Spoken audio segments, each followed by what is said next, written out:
1-10 వచనాల్లో దేవుడు అనేకమైనటువంటి ఆత్మీయ సత్యాలు మనకు నేర్పించాలని చూస్తా ఉన్నారు. ఇలా రొట్టెలు పంచడం అనేది యాక్చువల్‌గా 2 సార్లు దేవుడు చేసి చూపించినట్టుగా మనం చూస్తా ఉన్నాము. క్రొత్త నిబంధన గ్రంథంలో మత్తయి సువార్త 14 అధ్యాయం 13-21 వరకు 5 రొట్టెలు, 2 చేపలు ఆయన పంచడం జరిగింది. ఇక్కడ చూస్తే ఆయన మరి 7 రొట్టెలు, కొన్ని చేపలు ఇక్కడ పంచడం జరుగుతా ఉంది.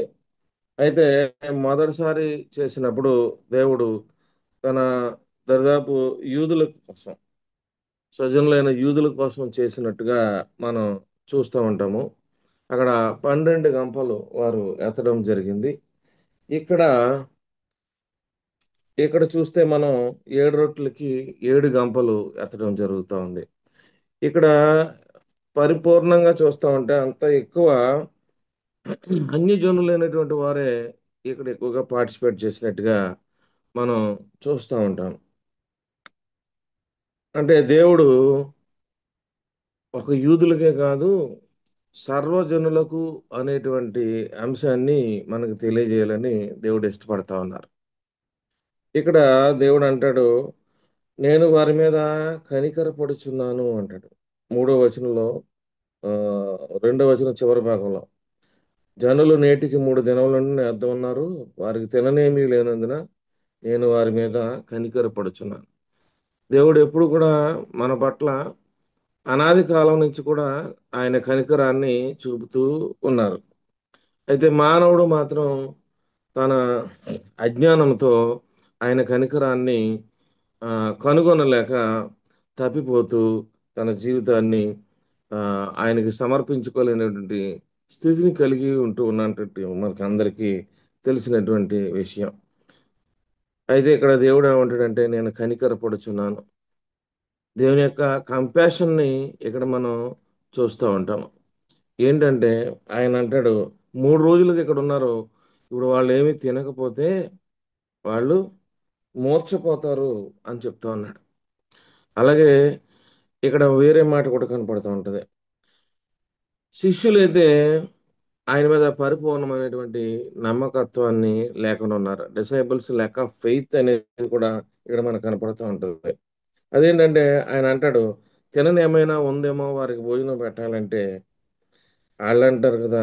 4వ వచనంలో, ఈ అరణ్య ప్రదేశంలో ఒకడు ఎక్కడి నుంచి రొట్టెలు తెచ్చి పెడతాడు? వీరిని ఎలా తృప్తిపరచగలుగుతాము? అని అంటారు. అంటే ఆ వచనంలో చూస్తుంటే వాళ్ళ యొక్క అపనమ్మకం మనకు కనపడుతుంది. ల్యాక్ ఆఫ్ ఫెయిత్‌ని మనం చూడగలుగుతాం. అలాగే మరొకసారి అదే వచనంలో చూస్తుంటే, the implication of God's provision for the Gentiles. ఆయన వీరి కోసం ఎలా ప్రొవిజన్స్‌ను ఇవ్వగలుగుతున్నాడనేది మనం ఇక్కడ చూడగలుగుతాం. ఆయన యొక్క పవర్ మనం చూడగలుగుతాం. ఆయన ఎంతటి శక్తివంతుడో మనం ఇక్కడ చూడగలుగుతాం. అలాగే the importance of using the resources we have in faith. మనం ఆయన పట్ల నమ్మకత్వాన్ని మాత్రమే కలిగి ఉంటే చాలు. ఆయన తన వనరులను మన కొరకు ఎలాగా ఇస్తారనేది కూడా మనం చూడగలుగుతాం. అలాగే the idea that God's care extends beyond Israel to all people. ఆయన కేవలం యూదులకి మాత్రమే కాదు, ఆ జెంటైల్స్‌కి మాత్రమే కాదు, ఆ 12 గోత్రాలకు మాత్రమే కాదు, సమస్త జనులకు ఆయన యొక్క కృప చూపిస్తూ ఉంటారు. ఆయన అందరినీ ఒకలాగే ప్రేమిస్తుంటారు. అందరి పట్ల ఒకే ఒక కేర్ కలిగి ఉన్నటువంటి పరిస్థితిని ఈ వచనాల్లో మనం చూడగలుగుతూ ఉంటాం. అయితే ఈ డిసైపుల్స్ అంటా ఉంటారు. వాళ్ళ యొక్క ఫెయిత్ ఎలా ఉందంటే, వాళ్ళ అండర్‌స్టాండింగ్ ఎలా ఉందంటే, చాలా లిమిటెడ్‌గా ఉన్నట్టుగా మనం చూస్తా ఉన్నాం. ఎక్కడి నుంచి తెస్తాము? ఆయన కూడానే తిరుగుతా ఉన్నారు. ఆయనతో సహవాసం చేస్తూ ఉన్నారు. కానీ వారికి పరిపూర్ణమైనటువంటి విశ్వాసం లేదు. ఆయన చెప్పిన పనిని చెప్పినట్టుగా చేయడం కాకుండా, తిరిగి వారి అజ్ఞానంతో, వారి యొక్క అవిశ్వాసంతో ప్రశ్నిస్తా ఉన్నట్టుగా మనం ఇక్కడ చూస్తా ఉన్నాం. కానీ వాళ్ళు అప్పటికే వాళ్ళొక సూచక్రియ చూసారు. ది సేమ్ ప్యాటర్న్‌లో మరి జెంటైల్స్ అందరికీ కూడా ఆయన 5,000 మందికి పంచారు. దానిని మనం 12 గంపలు ఎత్తడం జరిగిందంటే, ఆయన ఇచ్చినటువంటి ఆ సమృద్ధి అనేది యూదులందరికీ కూడా చేర్చబడినట్టుగా వారు చూసారు. కానీ వాళ్ళింకా ఏంటంటే వారి యొక్క అజ్ఞానంతోనే ఇంత గొప్ప క్రౌడ్‌కి ఎలాగిస్తాడు అని అది ఆ దినంతోనే మర్చిపోయినట్టుగా వాళ్ళు కనపడుతున్నారు. అంటే వాళ్ళెక్కడున్నారంటే స్పిరిచ్యువల్ బ్లైండ్‌నెస్ వాళ్ళలో మనం చూస్తూ ఉన్నట్టుగా కనపడుతా ఉంది. ఈరోజు మనం కూడా దేవుని యొక్క కృపను నిత్యము పొందుతూ ఉంటాము. అనుదినము, అనుక్షణము ఆయన కృపలో మాత్రమే మనం పెరుగుతూ ఉంటాము. కానీ మనం కూడా ఏం చేస్తూ ఉంటామంటే ఆహ్, ఈ ఆధ్యాత్మిక అజ్ఞానంతో, బ్లైండ్‌నెస్‌తో మనం ఏం చేస్తూ ఉంటామంటే మన వల్ల మనమే చేసుకోగలిగాము అని అనుకుంటుంటాము. అలాగే ఆయన పట్ల పరిపూర్ణమైనటువంటి మరి విశ్వాసాన్ని చూపించలేనటువంటి స్థితి కూడా ఈనాటికి కూడా మనలో కొనసాగుతున్నటువంటి పరిస్థితిని మనం చూస్తా ఉంటాం. కాబట్టి వాళ్ళేం చేస్తున్నారంటే ఆయనేమో దేవుని యొక్క తండ్రి యొక్క ఆహ్, సమృద్ధిని చూస్తా ఉంటాడు. నా తండ్రి నాకు ఇవ్వగలడనేటువంటి పరిపూర్ణ విశ్వాసంతో ఉంటాడు. ఆ విశ్వాసంతోనే ఆయన వీరికి సమృద్ధిని కలుగజేస్తా ఉంటాడు. కానీ వీళ్ళైతే ఏం చేస్తున్నారంటే కేవలం వాళ్ళ ఫోకస్ ఎక్కడుందంటే స్కేర్సిటీ మీద ఉంది. ఆ కరువు మీదే ఉంది. ఇక్కడ ఏమీ లేదు. ఏమీ లేనప్పుడు ఎలా చేయగలుగుతాం? ఇదే వాళ్ళు చూస్తున్నటువంటి పరిస్థితిని మనం చూస్తాం. అయితే ఇక్కడ దేవుడు అబాండెన్స్ వర్సెస్ స్కార్సిటీ అనేటువంటి దాన్ని ఇక్కడ సాల్వ్ చేస్తా ఉన్నాడు. ఆయన తన తండ్రి యొక్క సమృద్ధి నుంచి మనకి ఆహ్, ఈ యొక్క పరిపూర్ణతని, ఈ యొక్క సమృద్ధిని మనకు కలుగజేస్తా ఉంటే, శిష్యులకి ఇది ఎలా వచ్చిందంటే, వాళ్ళు చూసేటువంటి స్కార్సిటీ ఎప్పుడైతే ఆయన చేతులెత్తి తండ్రి వైపు ప్రార్థించాడో, ఆ స్కార్సిటీ అంతా ఏమైపోయింది? సమృద్ధిగా మారినటువంటి స్థితి. అంటే it's a challenge for the blindness of the ఆహ్, ఆహ్, ఈళ్ళ శిష్యులకనమాట. శిష్యులకి అది ఒక ఛాలెంజ్‌గా కనపడతా ఉందన్నమాట. ఆయన చేసినటువంటి అద్భుత కార్యం అనేది. అలాగే ఇక్కడ చూస్తూ ఉంటే మనం దేవుడు ఇచ్చినటువంటి ఆ ప్రొవిజన్స్ ఆ రిసోర్సెస్‌ని ఆయన తీసుకున్నటువంటి ఆ కొద్దిపాటిని ఆయన ఆశీర్వదించాడు. దేవుని ప్రజల్లో వారందరికీ కూడా అంటే అక్కడ ఉన్నటువంటి అన్యజనులు అనేక మంది ఉన్నారు. వారందరికీ కూడా ఆయన సమృద్ధిని ఇవ్వగలిగినట్టుగా మనం చూస్తా ఉన్నాము. ఎందుకంటే వారందరినీ కూడా ఆయన మొదట ఆధ్యాత్మికంగా ఆయన బలపరిచినటువంటి పరిస్థితి ఉంది. 3 దినాలు ఆయనతో ఉన్నారంట. మరి ఈ 3 దినాలు వాళ్ళేమైనా తిన్నారా? తినలేదా? లేతే ఒకళ్ళు తెచ్చుకున్నది అయిపోయిందా? అయినప్పటికీ కూడా మరి ఆయన యొక్క మాటల చేత వారు మమేకమై ఆధ్యాత్మిక స్థితిలో కొనసాగుతుండిపోయారా?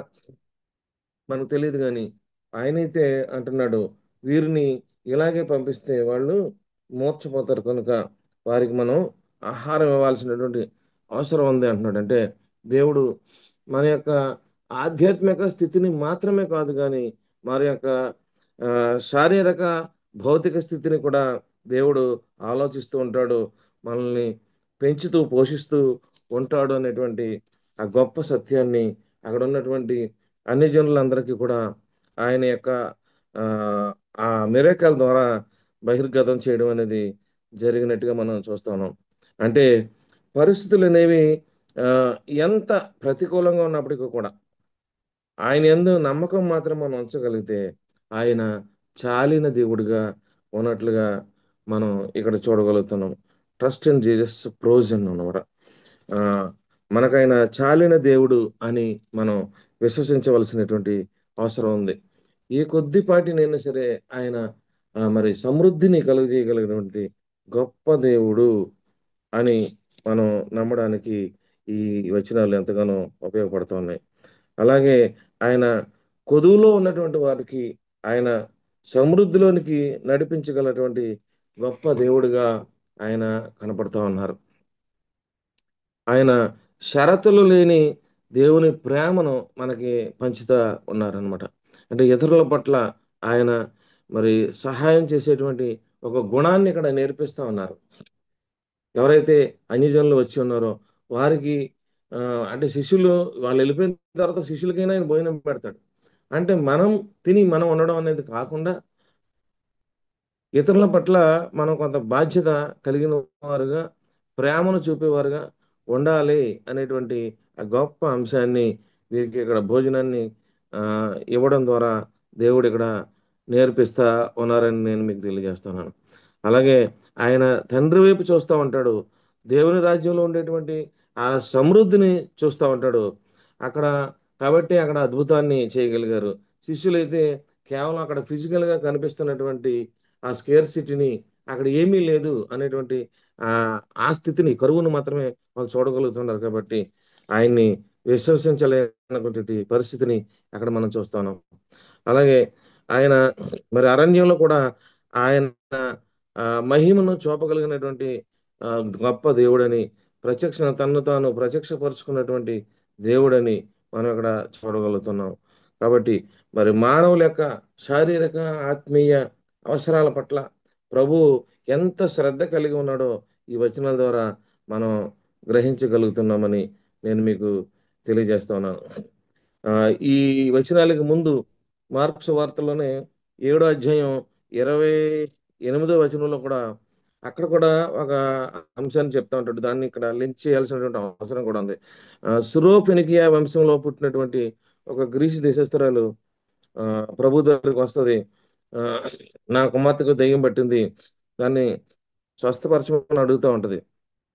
అడిగితే అక్కడ దే దేవుడితో ఆమె మాట్లాడుతూ ఉంటదనమాట. ఏమని మాట్లాడుతూ ఉంటదంటే మరి పిల్లలు మొదట తృప్తి పొందాలి. కాబట్టి ఆయన దేవుడు అంటాడు. అంటే ఆమె ఏమంటదంటే ఆ అంశాన్ని ఒప్పుకుంటూ పిల్లలు మరి రొట్టె ముక్కలు తీసుకున్నప్పుడు ఆ పడినటువంటి ముక్కల్ని మరి కుక్క పిల్లలు తినడానికి యోగ్యమవుతాయి కదా ప్రభువా! కాబట్టి నా బిడ్డను స్వస్థపరచు అన్నట్టుగా మాట్లాడుతదనమాట. అంటే ఆమె యొక్క తగ్గింపు స్థితిని దేవుడు అక్కడ అంగీకరించి ఆయన ఏమంటాడంటే నీవు చెప్పింది నిజమే.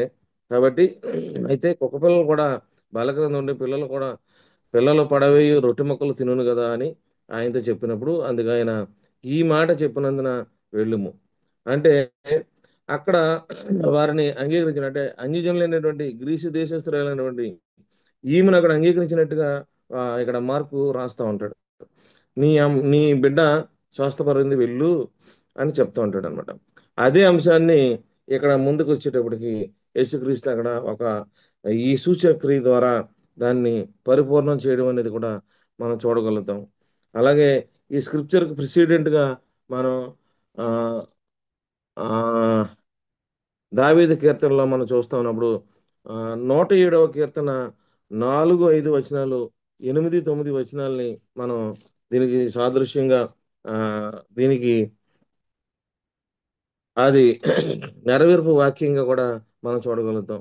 సామెతలు కీర్తనల గ్రంథము 107వ అధ్యాయం 4, 5లో ఏముంటదంటే వారు అరణ్యమందలి ఎడారి త్రోవను తిరుగులాడుచుండిరి. నివాసపురం ఏది వారికి దొరకకపోయెను. ఆకలి దప్పుల చేత వారి ప్రాణము వారిలో సమస్యలేను అంటది.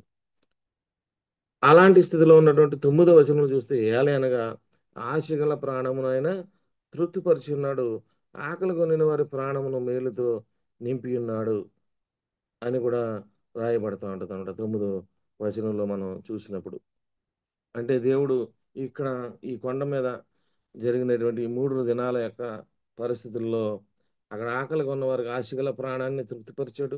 ఆకలి కొనిన వారిని ఆయన మేలుతో తృప్తిపరచడం అనేది మనం ఇక్కడ చూడగలుగుతున్నామని నేను మీకు తెలియజేస్తా ఉన్నాను. కాబట్టి ప్రియమైనటువంటి సహోదరులారా మనము ఆయన పట్ల పరిపూర్ణమైనటువంటి విశ్వాసాన్ని కలిగి ఉన్నప్పుడు ఆయన యందు మనం నిశ్చింతగా ఉండగలము అనేటువంటి ఆ గొప్ప నమ్మకాన్ని మనం ఇక్కడ చూడడానికి అవకాశం ఉంది. కాబట్టి మనం ఆయన పట్ల మరి కొన్ని సమయాల్లో మనం పరిపూర్ణమైన విశ్వాసం కలిగి ఉన్న వారంగా కనపడుతూ ఉంటాము. కొన్ని సమయాలకు వచ్చేటప్పటికి మనం ఆయన పట్ల విశ్వాసాన్ని సడలిపోయి మన యొక్క స్వనీతిని మనం నమ్ముకునేటువంటి స్థితిని కలిగి ఉంటాం. అలా కాకుండా ఆయన పట్ల మనం పరిపూర్ణమైనటువంటి విశ్వాసాన్ని మనం కలిగి ఉన్నట్లయితే ఆయన మనల్ని ఎట్టి పరిస్థితులను విడిచిపెట్టే దేవుడిగా ఉండడు. ఆయన మనల్ని ఆశీర్వదించేవాడుగా ఉంటాడు. ఆయన మన యొక్క భౌతిక ఆత్మీయ స్థితిని ఎల్లప్పుడూ ఆయన మరి మనల్ని దాని నుండి మనల్ని కాపాడేవాడుగా ఉంటాడు అని నేను మీకు తెలియజేస్తున్నాను. కాబట్టి మనం కూడా మరి మన యొక్క ఆ, విశ్వాస స్థితిని గమనించుకోవాల్సినటువంటి అవసరం ఏర్పడుతూ ఉంది. కాబట్టి ఆయన చేతిలో ఆ, మనం పెరగవలసినటువంటి అవసరం ఉంది. అప్పుడు ఆయన మనల్ని బహుగా ఆశీర్వదించేవాడుగా ఉంటాడు. కాబట్టి ఆయన యందు మనం విశ్వాసం ఉంచి ఆయన సన్నిధిలో ప్రార్థిస్తే మనల్ని ఆయన నీతి కొరకు ఆకలి దప్పులు గలవారుగా చేస్తారు. ఆయన ధన్యతతో మనల్ని తృప్తిపరుస్తారని చెప్పి తెలియజేస్తూ ఈ అవకాశం ఇచ్చిన మీ అందరికీ ఆ, ధన్యవాదాలు తెలియజేస్తున్నాను. Thank you Ananta. Thank you అండి కిషోర్ గారు. విశ్వాసం ఎంత థ్యాంక్ యూ. గొప్పదో, దానిపైన మనం ఎన్ని దేవునికి ఇష్టమైన కార్యాలు మనం చేయగలము ఆ ఫౌండేషన్ పైన అనే విషయాన్ని చాలా చక్కగా వివరించి దేవుడు చేసినటువంటి అద్భుతాన్ని మరొకసారి జ్ఞాపకం చేసినందుకు అందరి తరఫున మీ కృతజ్ఞతలు తెలియజేస్తున్నాం. థ్యాంక్ యూ వెరీ మచ్ అండి. Thank you. Thank you. So ఈనాటి యొక్క కార్యక్రమాన్ని మనం ముగించుకుందామండి. ఆ, మన మధ్యలో ఉన్నటువంటి సుబ్బారావు గారిని ఆ ముగింపు ప్రార్థన ఆశీర్వాదంతో ఈ యొక్క సమావేశాన్ని ముగించవలసిందిగా విజ్ఞప్తి చేస్తున్నాను. ప్రార్థించుకుందామండి. మహాపరిశుద్ధుడా, ప్రేమగల మా తండ్రి, కృపగల మా దేవ, మీ ఘనమైన శ్రేష్టమైన ఉన్నతమైన నామమును బట్టి మీకు వందనాలు తండ్రి. స్తుతులు తెలుసుందేవా ప్రభునైనా, రాత్రంతా మీ రెక్కల చాటున కాచి కాపాడి భద్రపరిచారు. క్షేమాన్ని ఆరోగ్యాన్ని మాకు నాయన గ్రూప్లో ఉన్న ప్రతి బిడ్డకు ఆయన అనుగ్రహించారు.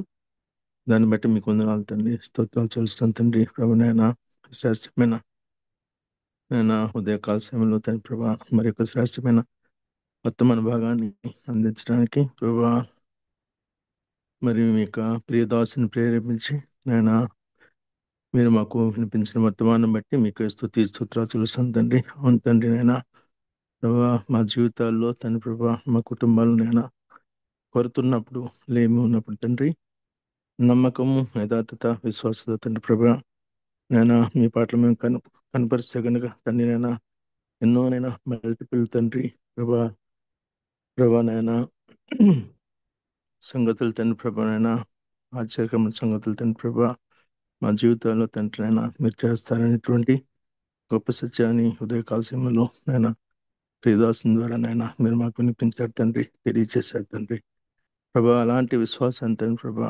నమ్మకత్వాన్ని యథార్థతనైనా మేము కలిగి ఉండడానికి తండ్రి ప్రభా మీ వాక్యం ద్వారానైనా మీరే మా సహాయం దయచేయండి. కనికరించింది ఆ కృప చూపించండి ప్రభా. కొరతను తండ్రినైనా ప్రభా మీరే తీర్చాలి తండ్రి. కొదువని తండ్రి ప్రభా మీ వాక్యంతోనైనా ప్రభా మాకు సరిచేయాలి దేవా ప్రభానైనా. విశ్వాసాన్ని తండ్రి ప్రభా మీ వాక్యం ఎంతనైనా మాలో వృద్ధిపరచాలి తండ్రి ప్రభా. మీరే సహాయం తెచ్చండి. గ్రూప్లో ఉన్నటువంటి ప్రతి బిడ్డకునైనా తండ్రినైనా మరి అటువంటి నమ్మకత్వాన్ని యథార్థతను విశ్వాసాన్ని కలిగి ఉంది తండ్రి ప్రభా. మంచి మంచి మనసుతో కలిగినైనా పరిశుద్ధమైన మనసు కలిగినైనా మంచి ప్రేరణ కలిగినైనా ప్రభా నేను ఉండడానికి నాయనా నాయనా వర్ధలను తండ్రి ప్రభా మీరే సహాయం దయచేయండి. కనిపించింది ఆ కృప చూపించండి. అలాగే తనైనా గ్రూప్లోనైనా జాయిన్ అయినటువంటి ప్రతి బిడ్డను వారి కుటుంబాలను కూడా ఆయన ఆశీర్వదించండి ప్రభా. నాయన చదువుకుంటున్న బిడ్డలైనా తండ్రి ప్రభా నాయన సరైన మార్గంలో తండ్రి ప్రభా నాయన ఆయన ఉన్నతమైన స్థితికి నేను మీరు తీసుకెళ్ళండి, సహాయం చేయండి. మరొకసారి నాయన మీ బంగారు పదాలు సంచేతండి ప్రభా మనం స్థుతించడానికి ప్రార్థించి వేడుకోవడానికి ప్రభా మెచ్చినటువంటి గొప్ప ధన్యతను బట్టి మీకు వందనాలు వస్తువుతో తెలుస్తూ చిన్న ప్రార్థన మీ పాసనలో చేర్చుకోమని శక్తి కలిగిన యేసు పరిశుద్ధ నామములో స్తుతించి ప్రార్థించి వేడుకుంటున్నాం తండ్రి. ఆమేన్. ఆమేన్. ఆశీర్వాదం ఆశీర్వాదం తీసుకుందామండి. తండ్రి అయిన దేవుని ప్రేమయు కుమారుడును రక్షకుడైన యేసుక్రీస్తు కృపయు పరిశుద్ధాత్మ సహవాసము ఇప్పుడును ఎల్లప్పుడూ గ్రూపులో ఉన్నటువంటి ప్రతి వీణి మీదను వీని కుటుంబం మీదను మరి ముఖ్యంగా శ్రేష్టమైన వర్తమానాన్ని అందించినటువంటి సహోదరుడు కిషోర్ వారి మీదను వారి కుటుంబం మీదను ఎల్లప్పుడూ కావలిగా ఉండి నడిపించి సమాధానపరచును గాక. ఆమేన్. ఆమేన్. ఆమేన్. ఆమేన్. థ్యాంక్ యూ అండి. వచ్చినటువంటి మీ అందరికి కూడా ప్రభునామంలో కృతజ్ఞత తెలియజేస్తున్నాం. రేపటి దినం యాజ్ యూజువల్గా మనం 6 o'clockకి మనం గ్యాదర్ అవుతాం. రేపటి దినం ఆనంద్ పాల్ గారు వాక్య సందేశం అందిస్తారు. అందరూ కూడా సమయానికి హాజరు కావాల్సిందిగా విజ్ఞప్తి చేస్తున్నాం. దయచేసి ప్రార్థించండి. చాలా చాలా విషయాలు మన దేశంలో జరుగుతున్నాయి కదా, ఇంటర్నేషనల్లో కూడా చాలా విషయాలు జరుగుతున్నాయి.